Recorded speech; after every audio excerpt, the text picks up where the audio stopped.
que les usines ne ferment pas. Bien entendu, ce qu'on souhaiterait au maximum, c'est que tous les emplois soient repris. Voilà. Je pense qu'on a aussi une problématique de volonté politique au niveau de l'industrie. En France, aujourd'hui, on sait qu'il y a une désindustrialisation importante. Et le gros électroménager, ça fait un petit peu partie maintenant de cette industrie qui a tendance à disparaître. Alors qu'en fait, chacun d'entre nous a chez lui une machine du gros électroménager, voire même plusieurs, en règle générale plutôt 3.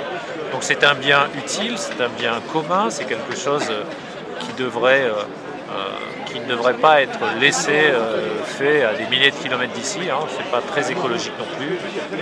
C'est une industrie qui a de multiples métiers. C'est-à-dire qu'on sait travailler la plasturgie, la tôlerie, la sérigraphie, aussi la câblerie. Il y a énormément de métiers. C'est une industrie qui permet d'employer des jeunes. On pourrait largement employer une partie de la jeunesse aujourd'hui dans cette industrie parce qu'on n'est pas forcément demandeur de Bac+5, on a aussi besoin de personnes qui n'ont pas forcément de diplôme et ça s'est vu dans le passé, on a formé énormément de gens. Des gens qui petit à petit se sont trouvés, grâce à notre industrie, un avenir. Et c'est toute cette idée-là que l'on défend aujourd'hui en étant dans la rue. C'est nos emplois et une vision de l'industrie.